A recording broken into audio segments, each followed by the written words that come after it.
Darkcast Network, the light shines brightest on our indie podcasts. 99% of missing people in America are found, but then there's the 1%. Some of the unfound get extensive news coverage, community support, or even an episode of Disappeared.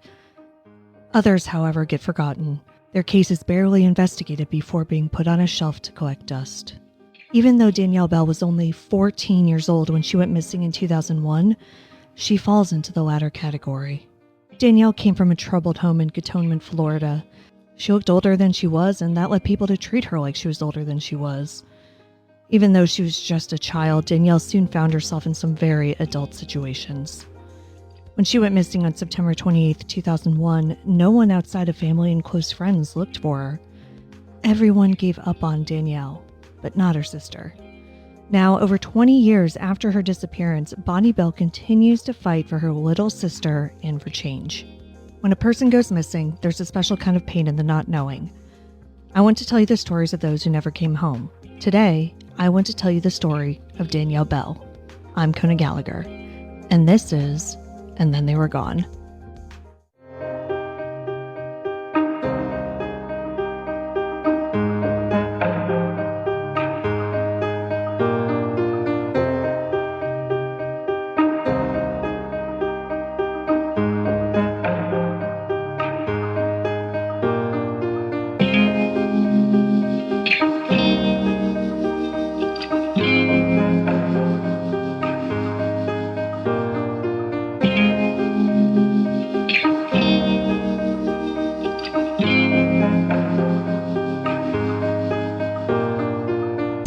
Welcome back, everyone. Thank you for joining us once again. It is currently spring break as I'm recording this, and Ethan's parents have our children. So because of this, we're actually going to enjoy our freedom and leave the house. So this week's episode will be different. It's going to just be me. Well, not exactly, because we're also featuring our first interview. I came across Bonnie Bell, Danielle's sister, on TikTok, and I was instantly mesmerized. Like, she's my age, and I was just drawn to her dark sense of humor and passion for calling out injustices. I'd initially planned to research and write this episode and then follow up with her for clarifications and questions, but as I got into it, I realized that there was just so little out there about Danielle. Not only that, but what is out there is woefully incomplete and in many cases just wrong. There are so many news articles, for instance, that have the wrong date that she went missing. So I thought that this would be the perfect time to finally get over my fear of remote recording and give Bonnie the platform to tell her and her sister's story. So let us know what you think about this. If the format is something you enjoy, let me know and I'll try to work them in more. But before we get started, we have a new member over on Patreon, so thank you so much to Emily P. We really appreciate your support. But now let's get to the story of Danielle Bell and my interview with her sister, Bonnie. Danielle Ariane Bell was born on July 28, 1987, to Susan Bell. She was the youngest of 3 children and grew up in Cantonment, Florida, which is near Pensacola. Danielle was a happy kid who started cheerleading as a small child. She continued to do this all the way up to 2001 when she entered Tate High School and joined their cheer squad. Danielle was generally a happy kid. She got good grades and made friends easily. But as she entered middle school, her grades began to slip and she started running around with a rough crowd. Bonnie, who was 4 years older than her sister, was around to see the beginnings of this. But by the time things were starting to get really out of hand, she had left home and was attending college. Danielle's parents had also recently divorced, and even though this man is Bonnie's stepfather, her biological father was never in the picture, so this is who raised her as well. Danielle's parents had a tumultuous relationship, and they had separated previously, but by the time Danielle entered high school, they had split for good. And understandably, she was having a hard time with it. Basically, in September of 2001, Danielle Bell was in a vulnerable position. So Danielle was the youngest of 3. She was, definitely the baby of the family, and she was pretty outgoing, had lots of friends. Growing up in the household was rough on all of us. There was a lot of day-to-day neglect for my mother, for sure. Danielle and my mother were close, very close, especially, when my parents split. My sister went and lived with my mom. My brother went and lived with my stepdad, sorry. So she was very bonded with my mom, right? Like, she was solely responsible for my sister, and that's a scary thought. The fact that Danielle was running a little wild by this point didn't come as much of a surprise to Bonnie. Although, like I mentioned, she was older and off to college by this point, she was still local and could see what was going on. And she also told me that their home life had long been marked by neglect, and their mother put them in some inappropriate situations. When you say your mom was neglectful, drugs obviously enter this story at some point. I mean, at what point, I guess, because, it's hard to gather from what's out there publicly right now if the drug issue was something that was kind of recent, or if that's something that had been throughout your childhood as well. That's a good question. Now that I look back through the past, she for sure was, into drugs, heavy into drugs. I did drugs with her. Yeah, when I was a teenager. Smoking pot. She was smoking pot with me when I was like 15. Mm-hmm. Okay. I tried hard drugs a couple of times with her when I was about 19. And then after that age, I really was like, I'm not touching this crazy shit anymore. So I didn't really mess with it after that. But I knew that she was actively using at least, marijuana and cocaine. In 2001, as Danielle was entering her freshman year of high school, she began dating, and I put that word in quotation marks because I am absolutely not legitimizing or condoning this, a 24-year-old man named Alfredo Gomez Sanchez Jr. Now, it may shock you to hear that this guy was not exactly a winner. His court record in Escambia County, which is where Atonement is, dates back to 1994 when he was charged but acquitted of brawling, fighting, corrupt public moral indecency. The next year, in 1995, he was found guilty for aggravated assault with a deadly weapon without intent to kill. This charge sounds like it stems from a DUI. He was sentenced to 2 years of probation in order to perform community service and complete either DUI school or a drug rehab program. There was a criminal mischief charge that was dismissed in 1996, as well as charges for aggravated battery and robbery without a weapon that were also dismissed. By 1999, he was also taken to court for not paying child support. All of this happened prior to Sanchez meeting Danielle. I asked Bonnie how she found out about Sanchez and this relationship.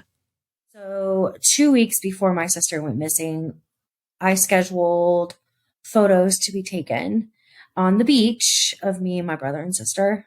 Mm-hmm. And I went and picked my sister up earlier during the day.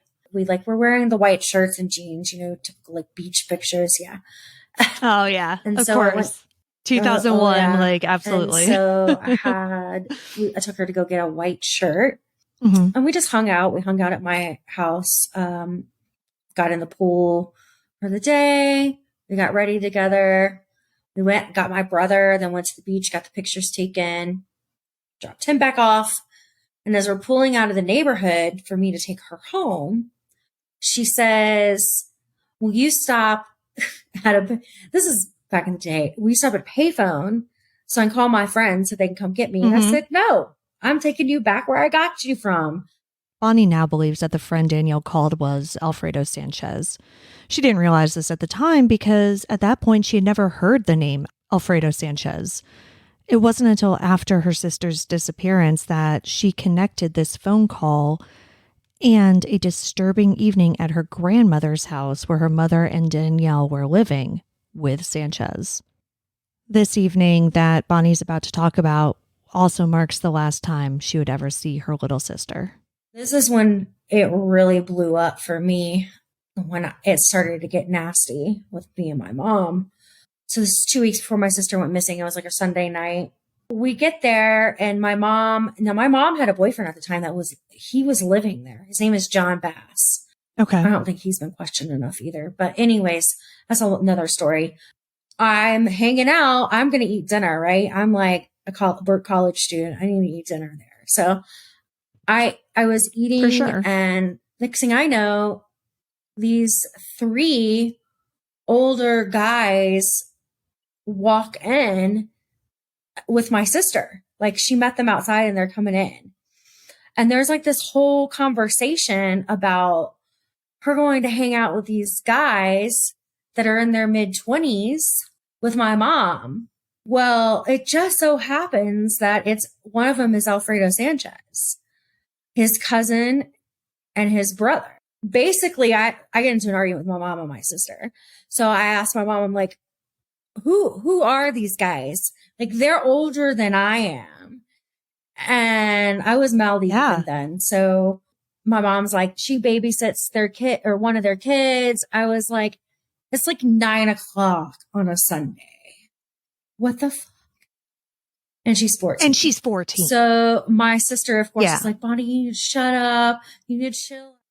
Now, the part about babysitting is important because if you recall, Alfredo Sanchez Jr. had been taken to court in 1999 for not paying child support. According to Bonnie, she believes that the child that Danielle was allegedly babysitting was his. What we're not sure about is if the whole babysitting thing was ever real. It may have started as a cover for Danielle to be permitted to spend time at this much older man's house. But by the time of this argument that Bonnie just spoke about, Danielle was openly dating Alfredo Sanchez. And it's one thing for a 14-year-old to start seeing someone inappropriate, but it's quite another to do so with your mother's full knowledge and seemingly her blessing. And that's where this story diverges from a lot of other ones that we've covered, and why Bonnie has started talking about her sister's story on TikTok. She believes that her mother knew a lot more about what happened to Danielle than she ever let on. And what's more, she doesn't believe that her mother was completely honest about the circumstances around her youngest daughter's disappearance.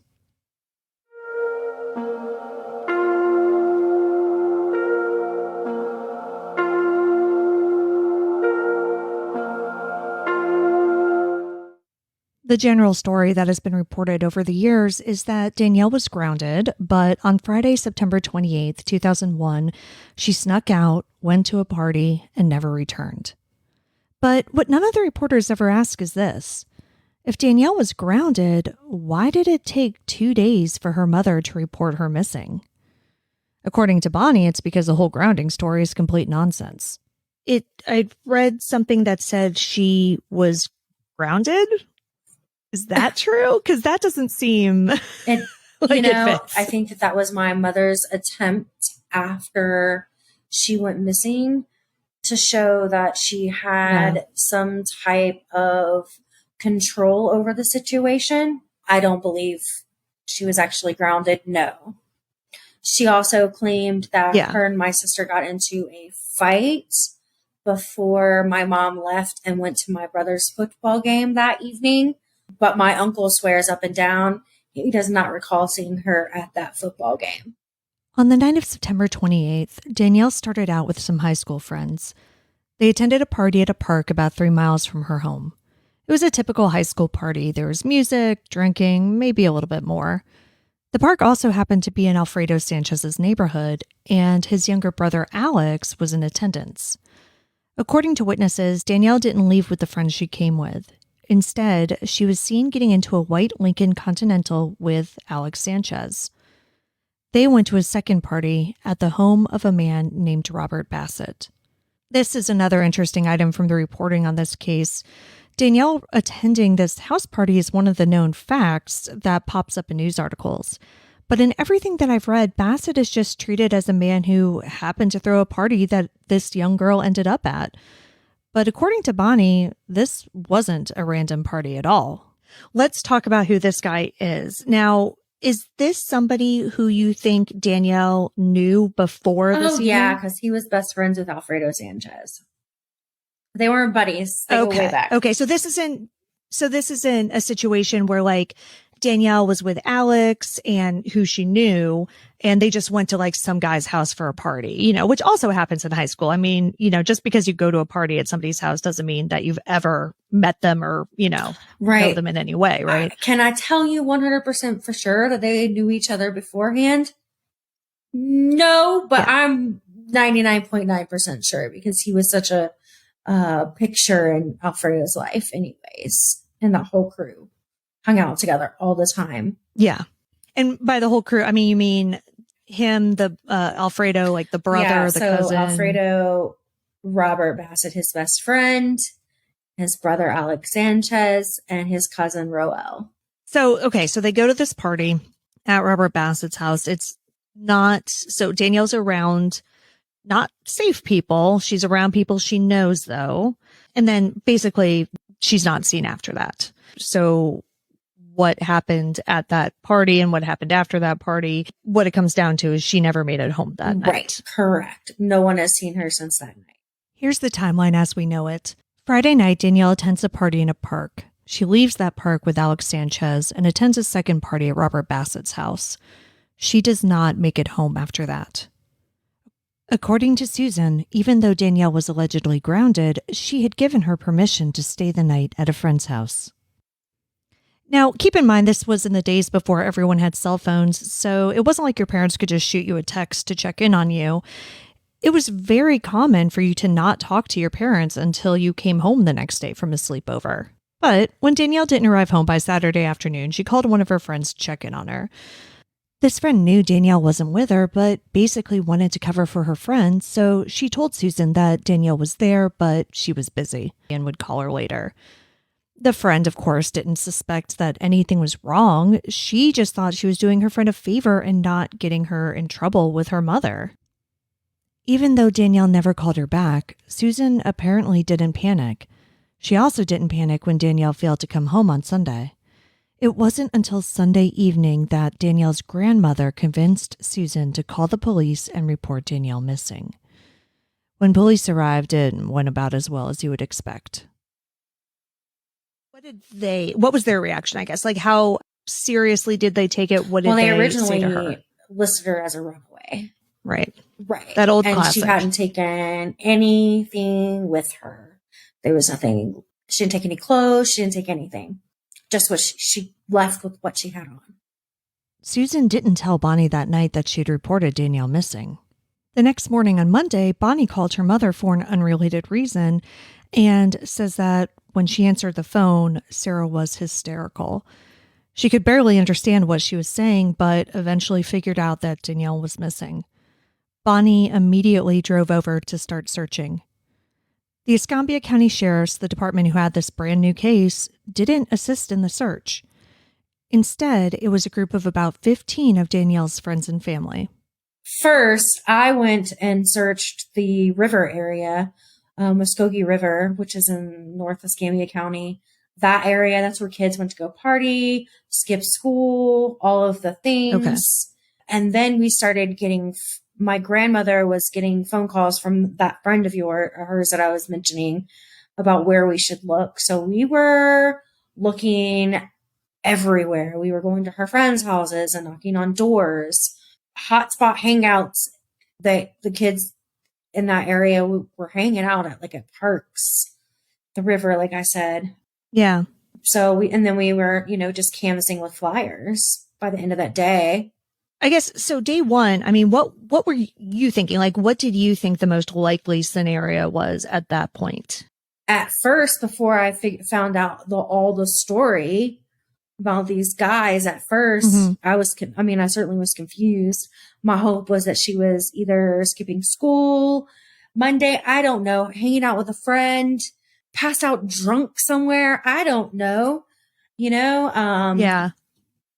Before I knew anything. But because it had been almost 3 days at that point, I was worried.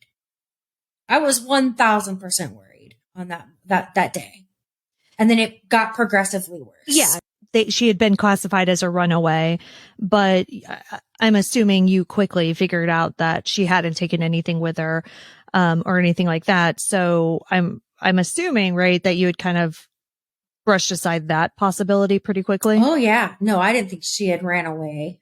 Yeah. I didn't have any reason to believe that she had ran away. I thought maybe she was just out being stupid, doing something she shouldn't be doing, right? Like, at first. Right. Because, like, if she was trying to get away from your mother or the house or whatever, I mean, did you have the kind of relationship where she would have called you? That's the other thing. She hadn't called me. She hadn't called my uncle. Right. So she would have called me or my mom's younger brother. Okay. So she was close with your uncle? Mm-hmm. Okay. What about her father? She wouldn't have called him, you don't think? No.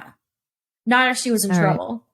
Not if she was drunk or high or something like that and needed a ride or was in a situation that she shouldn't have been in. She would have called me or him. Your mom's general story at this point is, you know, she thought she was off with friends. She realized after a conversation with your grandmother, realized that something is perhaps amiss. Calls the cops. You all freak out. Obviously, you start searching. At what point do you start learning about these parties and her actual whereabouts on Friday? Like, how long does it take for that to start coming out? Monday afternoon. And then, so I spent like the first part of the morning with a family friend searching the river. So I was getting very little information. And then later that afternoon, mid-morning, I was with my stepdad and his girlfriend at the time searching, still getting very little information. Well, we all go back to my uncle's house. That was kind of where basically set up command. That's when things start coming out. My mom starts telling the story of Alfredo and how my sister said thought that she was pregnant and that Alfredo had given her drugs and had sex with her and all this stuff. That's right. According to Susan, Danielle thought she was pregnant. In media interviews Susan gave in the years following Danielle's disappearance, she claims that not only did her daughter tell her this weeks prior to her disappearance, but Danielle also said that if Alfredo found out, that he would kill her. While Susan did apparently make a doctor's appointment for Danielle, it was scheduled for after Danielle ended up going missing. Apparently, Danielle never took a pregnancy test either, so we don't actually know if she was pregnant. But despite her 14-year-old daughter admitting to having a sexual relationship with a 24-year-old man, and that she feared for her safety if he found out about this possible pregnancy, Susan seemingly continued to let Danielle see him. At that point, my stepdad and myself are like, what the fuck? What are you talking about? Like, what do you mean this has been going on? Right. Because at that point, you knew Alfredo existed and you knew that your mom was letting her hang out with him, but you weren't aware of like how, like, of the true nature of that relationship, right? Right. And I still hadn't connected. It was that later that afternoon. And I still hadn't even connected. Oh, that guy I saw 2 weeks ago is Alfredo Sanchez. Yeah. And Alfredo Sanchez was sleeping with myself. That all hadn't connected. So that's when it was like in the evening time that she starts. And then we're like, what? Like, we're like, what are you talking about? So, then that's when, we had people had started saying something about the party and kids were starting to talk to the police had gone out and started to, start questioning people. And that's when we found out, like by Tuesday morning-ish, Monday night, we were starting to get word of the parties. Okay. So even though the police immediately classified her as a runaway, they were still starting an investigation. Okay. So they were questioning the friend. So now, who was the first person who was able to talk to Alfredo? Was it one of you or was it the police or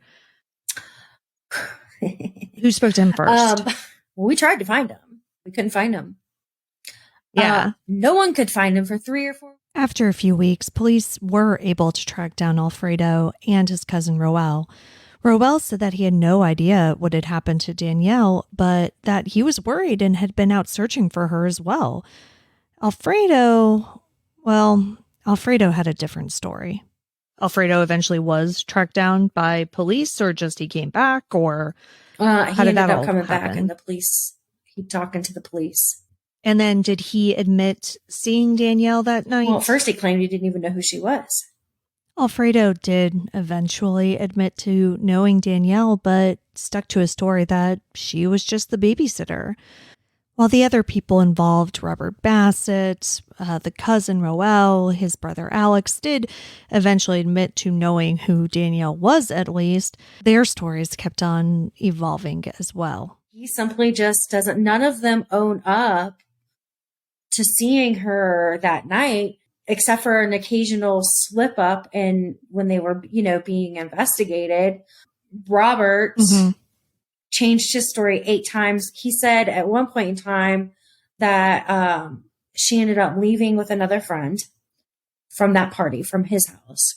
That friend says, nope, we did not take her home. She was still there when we left. Secondly, there was a story that she had stayed the night at Robert's house. And when he woke up, she was gone. And the phone, which this is a landline phone with a long cord, was pulled all the way out the back door to his patio. And she was gone. So like, as though somebody wanted to make a call in private. So they pulled the phone out to the patio, but that she was gone when he woke up. Now, did he say that Alfredo had spent the night too? Or like, who spent in this version of the story, who spent the night besides Danielle? Or was it just Danielle? So there's this party with a lot of people, including her boyfriend, which I hate using that word in this situation. His brother, other friends, but everybody left. But this 14-year-old allegedly spent the night and then was gone the next morning. Correct. It's an interesting story. Like, how does that make him look better than I don't know. None of it makes sense. So at that point though, was he admitting that Alfredo and Alex and the rest of these people were there? I guess I'm just kind of trying to figure out when it became widely known that this party featured these people together. Oh, for sure. Within the first 2 to 3 weeks. For sure. In the 2 or 3 weeks. Okay. So before Alfredo even came back, they knew that he was at this party and was there that night. And did they get that from like just the other kids and stuff who were at the party? Because it sounds like it was a mix of high schoolers and adults, right? So yeah, so it was like the other people at the party were like, oh yeah, Alfredo was there, Alex was there, person A, B, and C were there, just giving their statements. That's correct. There were so many eyewitness reports of them all being there. There were eyewitness reports of Danielle being totally intoxicated. There are eyewitness reports of Alfredo being there, Alex being there, and Robert being there, of course. Do you know about like how big of a party was this? Like how many people are we talking about? I would say a good 30 people, 30 to 50. So a decent sized, party. At the point where her friends left, the ones who Robert initially said had taken Danielle with them, do you know what they said in terms of like when they left, how many people were still there? Like obviously, according to them, Danielle was still there. Had the party kind of died down by then? Did they leave early? From my understanding, they left fairly early, like 11-ish. Okay. So the party at 11 was probably still going pretty strong. There was eyewitness reports there. The party was going pretty heavily until about 1:30.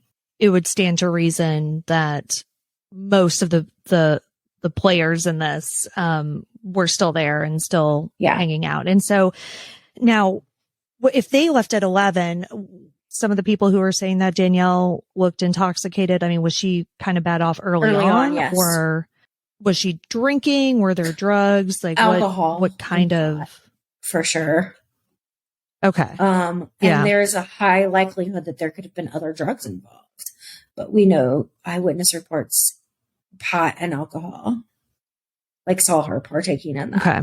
by this point, by this party, the friends she was hanging out with are already out of the picture. The ones at the park, they never came to the party. There was one kid that I think ended up going up there to that party for a little while. And he also reported seeing her there, and trying to get her to leave at that point in time, but she wouldn't. So he didn't stay long though. Danielle didn't actually, to your knowledge, have any plans on staying at a friend's house that night, did she? Yeah. So like the initial plan likely was she was going out, she was going to a party, two parties, whatever she was initially planning on doing, but then coming home later. That was my understanding. A couple of weeks go by. You're starting to find all of this out. Robert Bassett's changing his story, saying Danielle was there. Like, what are the police thinking at this point? The police kind of, once they talk to everybody, it kind of dies off into a dead end. According to Bonnie, after police interviewed everyone who was willing to talk to them, the case basically hit a dead end, despite the fact that police no longer believed that Danielle was a runaway. Everyone suspected foul play, but still no official searches were performed. The Missing Children's Foundation class kids assisted and performed a search about a year later. Sadly, it turned up nothing. The case was assigned to several detectives with little change for years.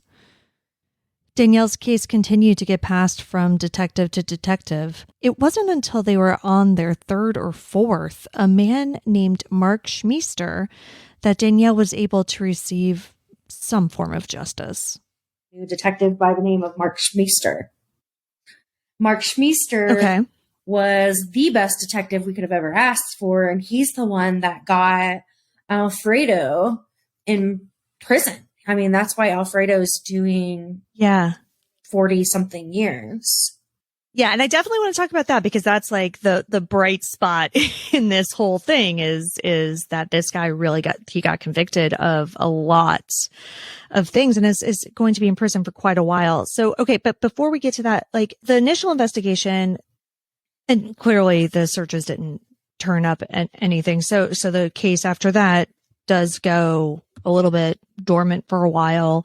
How did he change things for you, and how did he change things? Well, he started doing real detective work, real police work. I mean, he did his job, and so he really hammered in on what we knew to be true, and that was that there were at least a dozen eyewitness reports of Alfredo being intimately involved with my sister. There were of the drugs. He also talked to people and found out that another young female had been a victim of Alfredo Sanchez's and pushed for charges of lewd and lascivious behavior for that young woman and my sister. And that's why Alfredo is now serving time in Florida prison. So the other victim, that happened after Danielle went missing? It was really shortly around the same time. Yes, it was after my sister. And were they both 12 to 14? 12 to like 15. It was lewd and lascivious 12 to 14. So it's after your sister. So he's even older at this point. Right. And still going after a 12 to 14-year-old girl. Yep. What's really interesting about this case to me, when you read the case files, and these are interviews that have been done by the nonprofit Class Kids and the Sheriff's Department. I've read all of them. Mm-hmm. There are multiple young women outside of my sister and this young woman. There's multiple of them that have reported Alfredo or Robert Bassett taking them to a particular spot in the woods near the river and raping them or attempting to rape them. A couple of them got away. Jesus. So was this one of the places that had been searched at any point? Yep, that's why we searched that area. Though Schmeister was able to get Alfredo locked up for 40 years for lewd and lascivious acts with 2 children, he wasn't able to find enough evidence to charge him or anyone else in Danielle's disappearance. Robert Bassett remained free, though Bonnie remained certain of his involvement. Why do I think that Robert Bassett had something to do with it? Because he sure likes to stay up in the mess of it. It was his house, the last place that she was seen.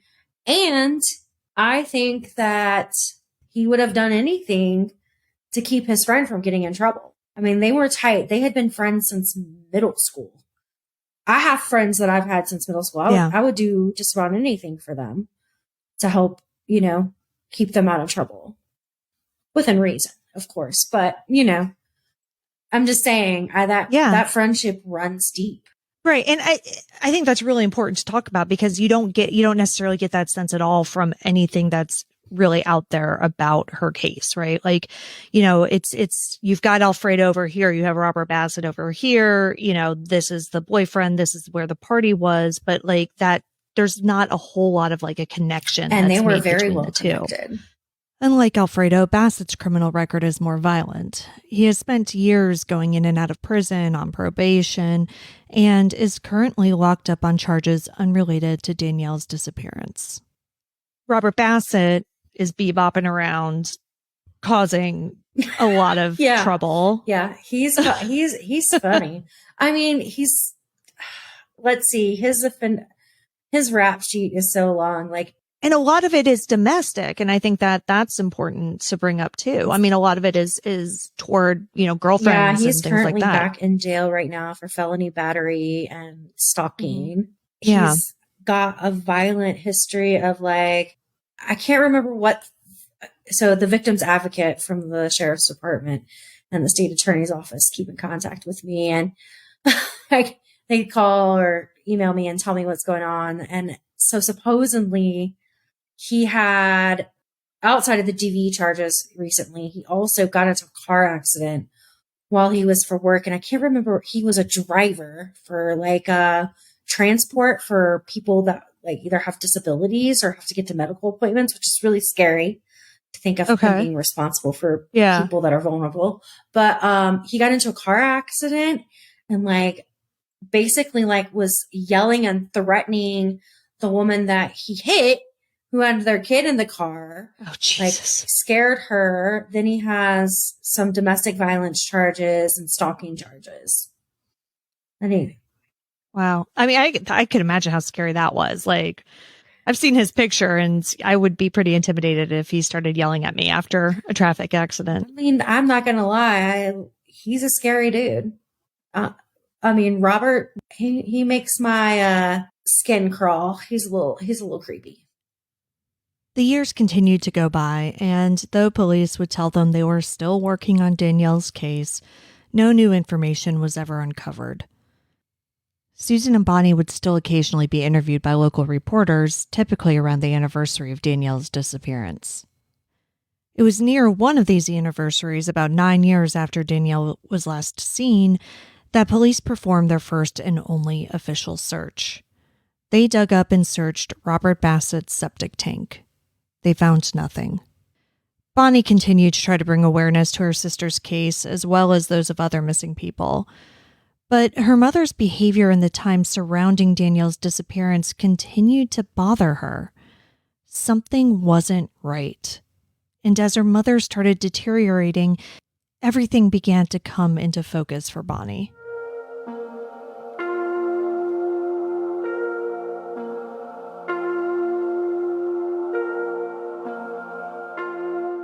So ever since my sister went missing, my mom she would clean up. She would be sober up. And I would be around her when she was sober. Try to have a relationship with her. She was at my house often when she was sober. And so I started noticing back in 2017 that she was strung out again. I basically cut ties with her. I was like, I'm only going to have a relationship with you if you are clean and sober. I'm not doing this shit with you. She basically, I would hear from her on and off throughout 2018, 2019. until one night in the summer of 2019, she showed up at my house in the middle of the night. And just to clarify, like you stayed in the area at that Yes, point, I was still in right? Florida Like you were at that both. point. Yeah. I answer the door. She tells me she needs a place to stay. And I basically tell her she needed to be gone in the morning. I didn't want her there. Didn't want her to stay there. Yeah. So she ends up staying, leaves, and she's pissed off because, I don't want her there. I'm like, no, I meant what I said. I don't know what your situation is, and I don't care. You've already caused enough damage, enough harm. I'm done putting up with your crap. But I think a lot of people can identify that too, who have dealt with similar situations, because suddenly now it's your fault for not helping her, not supporting her, and then, so she's trying to lay the guilt trip on you. Of course. She leaves.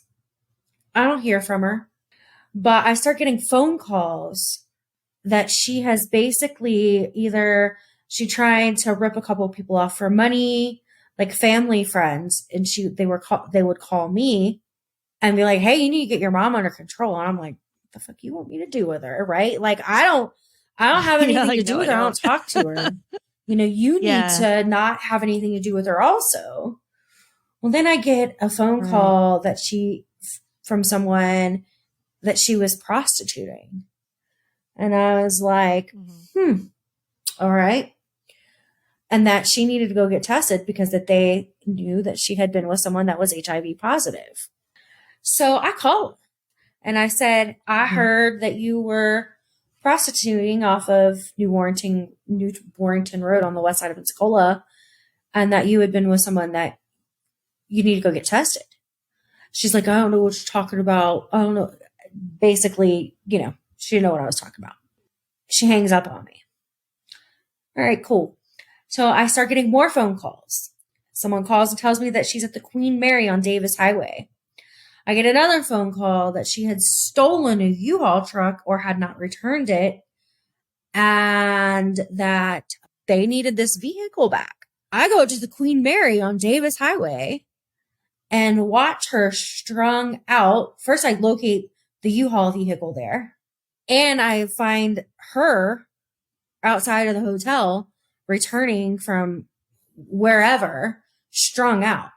From there, I went to Brad Dennis of Class Kids, and I said, I know there are rumors in the case files about my mom prostituting and pimping my sister out early on in the case. I have this information. What do you want to do with it? So he goes to the hotel, takes a picture, and verifies with the hotel staff that she had been kicked out for turning tricks in this hotel. It was a seedy, shady motel that she had several people in and out, men, and was kicked out. There had been rumors, though. So, because what this sounds like, obviously, is that she's very much in a downward spiral, but there had been previous rumors that she had been a sex worker before and had possibly gotten your sister involved. So when those did those rumors were in up? the first investigating case files from the detective, Mark Schmeister. At what point did you find out about those? I took a summer back in 2012-ish and read those case files because I wanted to know everything that was in it. I recalled those being there. Did you confront her at the time? Oh, in 2012 no. Yeah. No. Because I was reading those case files strictly for self-knowledge. I had already questioned her several times about why did you wait so long to call the police? Why, all of that. Right. Right. All the normal questions. I mean, so I guess at that time in 2012, did you put any stock in that, or did you at the time just think it was always rumors? In the back of my mind? And I remember telling my ex one day, if those turned out to be true, I wouldn't know what to do with myself, basically. If that turned out to be true. So for me, piecing and having the tangible evidence and those rumors putting those two together, it just filled the whole fucking picture. It put in so many gaps, or filled in so many gaps of all of the things that she had said and done previously, that it just made perfect sense. Bonnie is now convinced that her mother trafficked Danielle. She was not part of some large criminal organization. This wasn't planned. From what it sounds like, it just kind of happened. It started with Susan introducing drugs into the home, then introducing drugs to her daughters. Bonnie believes that Alfredo began to supply drugs to Susan, and that at the very least, she let this grown man have sex with her child in order to keep the supply coming. She knew about Danielle and Alfredo and the fact that there was a sexual relationship between the two and allowed it Correct. to happen. But what you're saying is that it likely in your mind went beyond that. That it wasn't just her kind of throwing her hands up and going, oh, I can't stop this. She took maybe a more active role. I think that yes, I do. I think that she took a more active role. That, when we were talking earlier about that, you said that, you believe that he was supplying your mother with drugs. The sex trafficking aspect of it, do you think that if you do believe that your mother was doing that to your sister, do you think that also involved Alfredo, or if that was kind of a separate issue involving just other people? That's a really good question that I'm inclined to, maybe in the hopeful part of my brain, think it was just Alfredo. But anything's possible, right? Like, it could have been other people.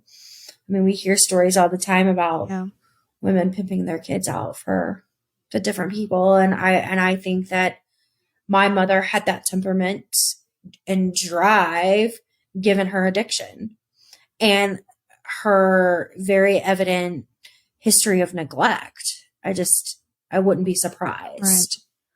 So what about, though, from Danielle's standpoint? Because, do you think she would have talked to you about anything like that going on? Or would that just be something that she would not? Because, she would know that you would obviously lose your mind. I think she knew that I would have taken action on it, and that I would have gotten my stepdad involved, and I would have gotten the police involved, and I would have caused holy hell. So, to you, it's not unlikely that if something like that was going on, that Danielle wouldn't have told you because of that. Okay, so 2019, you start to put all these pieces together, and you're really starting to think that your mom knew a lot more than she told you or told the police, because, you look back on the old articles, the old interviews, and she's very much the typical grieving mother of, a missing child, right? Like, she's doing the interviews, she's talking about how much obviously she wants answers and she wants people responsible to be put in jail. But, and even talking with Alfredo about Alfredo, saying that, she'd be willing to make a deal, just to get answers, in this case. So what answers do you think she had? At the time, like, how much more do you think she actually did know? I think that she knew she was letting her daughter hang out with a 24-year-old man in exchange for her getting drugs and keeping her mouth shut. That in itself is trafficking your child. I think her choice of turning a blind eye at a bare minimum is in itself an admission of guilt, in a lot of ways.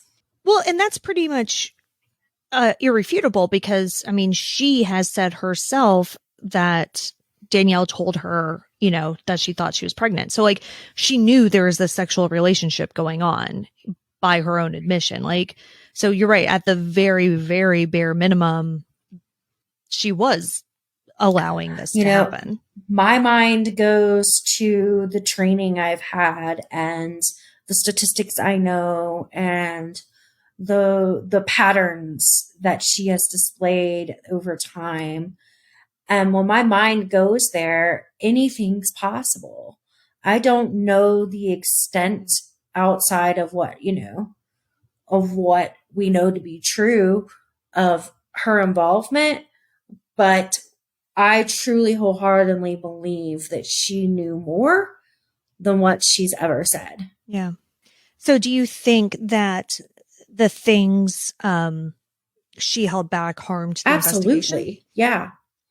Yeah, I sure do. I think that had she been more upfront, how do I not know that she didn't have a drug debt to them and something happened to my sister? Maybe she knows about that. I mean, I don't know. When you start messing with that kind of, substance abuse and darkness, there's so many different things that could happen. And I just don't know what they were because they were never investigated. And therefore, my sister never got a fair chance to find justice because of her mother. Back to 2019, when you find all this out, you're putting this together, your mom is clearly not in a good place. What happens after that? What happens after you send this information to class kids and where does everything go from there? I reported everything I knew to the sheriff's department and I left Florida. That's what I did. Sometimes you got to protect yourself and your peace by putting physical space between you. Yeah. And then from my understanding, they never investigated it after that. I did follow up, I don't know, probably about 6 weeks after I left to see what, if they had brought her in to talk to her, and they said that they couldn't find her, even though I told them where she was immediately. And so from that point on, I mean, I haven't followed up. I had the victim's advocate reached out to me when Robert Bassett went back to jail for the 2020 charges. And it's kind of been dead since then. This new understanding of her sister's case was, of course, difficult for Bonnie. How do you get over something like this? She gave the information to the authorities and moved to Colorado as a form of self-protection. She needed a fresh start, and the cool mountain air seemed like just the thing to help. Unfortunately, Susan wasn't able to have a fresh start or answer for her involvement in her daughter's disappearance. For anybody who may be wondering, well, what about now? Can your mother be interviewed now? No, my mother died in 2020, October of 2020, after she was squatting in an apartment and the cops showed up to remove her. She jumped out of the third story window and killed her, and she died on impact. Toxicology reports show her high, extreme amounts of meth. And my understanding is that she would have been living on the streets and prostituting the whole time. Though she, of course, never forgot Danielle, Bonnie had to take a step back from the investigation. It had all just become too much, and she just felt like she was running into a brick wall. But then she joined TikTok, and that all changed.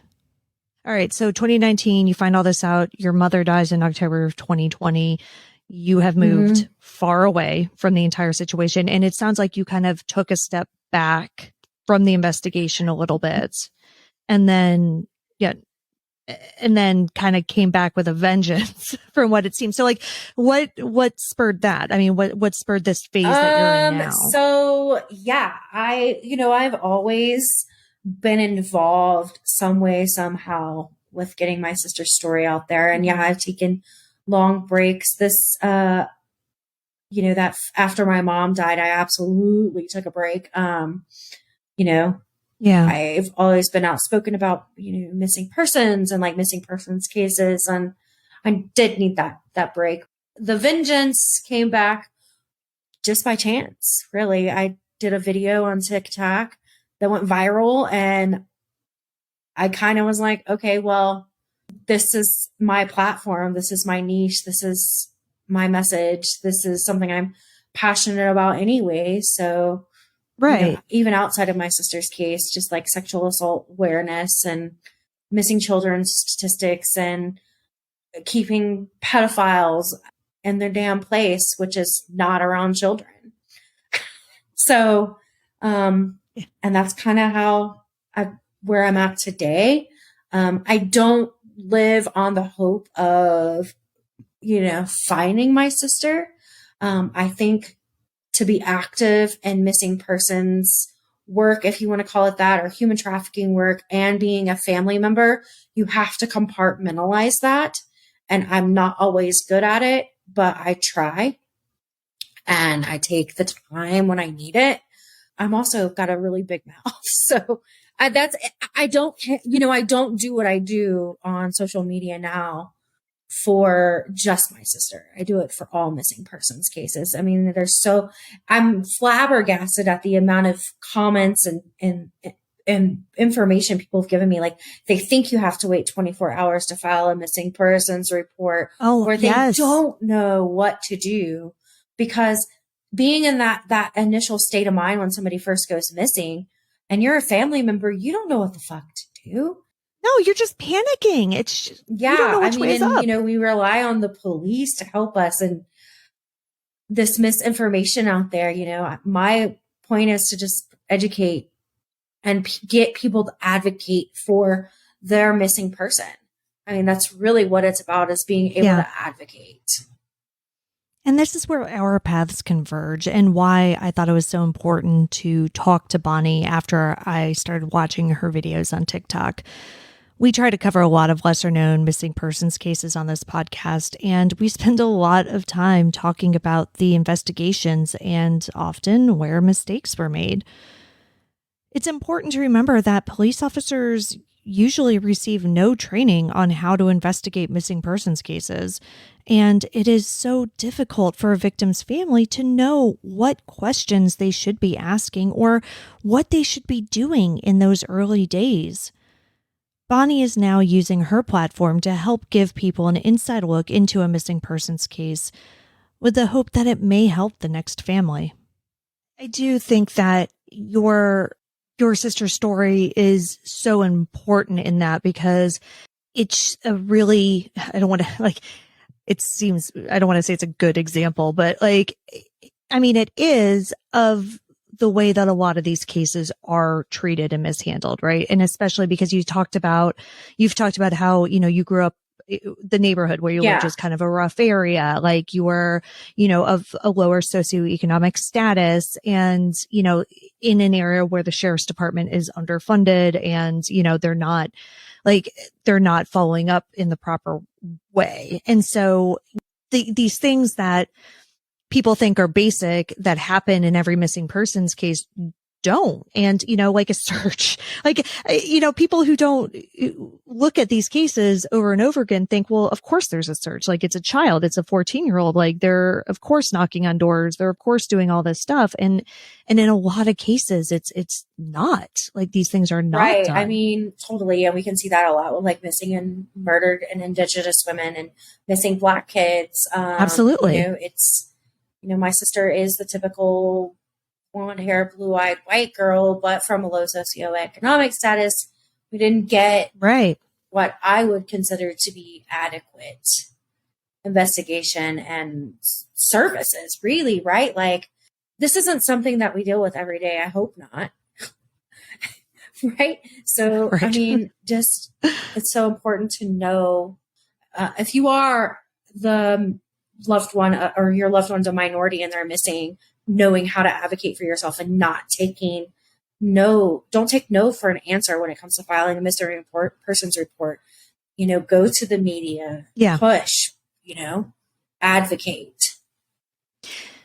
Yeah. And I mean, I think Sarah Turney is a really good example of that too. She advocated for her sister, and she was told time and time again, like, nothing is going to happen unless, this gets out, and the external pressure is put on, on the police and the prosecutors to actually do something. And in these cases, it is true. The squeaky wheel absolutely gets the grease. So it's so important to get the story out there as much as you can, because it can help your case. It can help, but I mean, it it just gives the knowledge to people to advocate for themselves if, God forbid they ever find themselves in that situation, because you're right. Like, you don't know. And there are just so many misconceptions and preconceived notions that people have about cases like this, that unless you either go through it firsthand or, just look at it every day of your life, like that, you don't know. And it's so important to, like you said, don't take no for an answer, and to keep on going, because they're not going to do it unless there's an external pressure. Like the police, for whatever reason, whether it's, size, whether it's apathy, whether it's, they think it's the person's a runaway, like the full court press that we see in movies and TV, it doesn't happen unless the external pressure makes it happen. Agreed.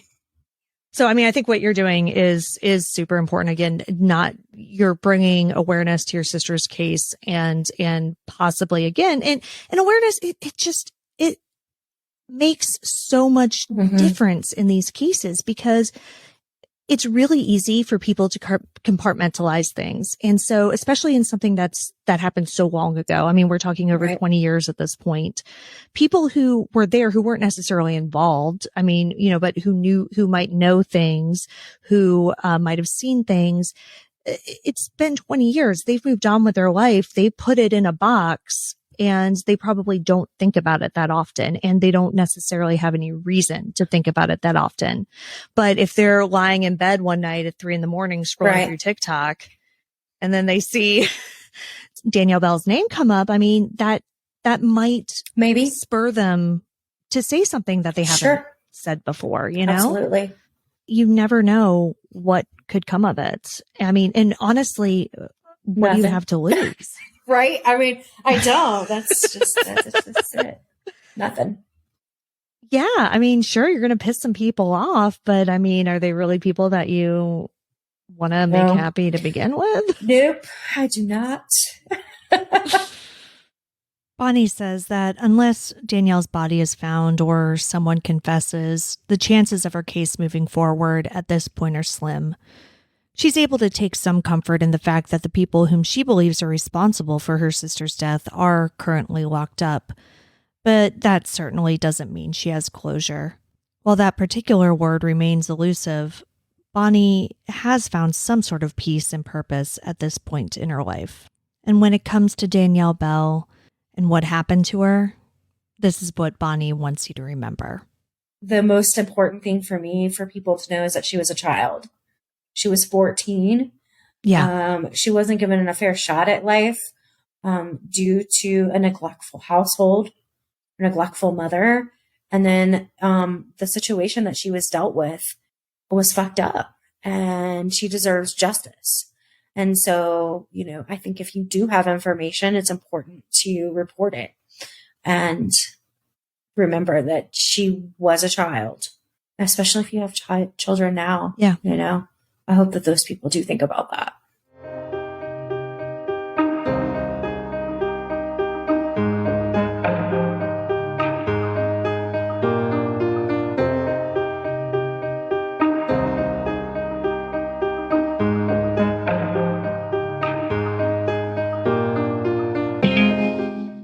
Danielle Bell has been missing from Cantonment, Florida since September 28, 2001.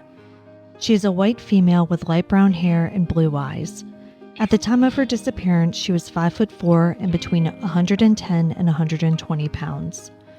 She was last seen wearing a sky blue glitter halter top, a blue Tommy Hilfiger jacket, black pants, black dress shoes with a medium heel, a dolphin-shaped ring, a heart-shaped ring, a silver neck chain, diamond earrings, a gold ring set with an emerald and 2 diamonds, and a gold ring set with a ruby and a garnet.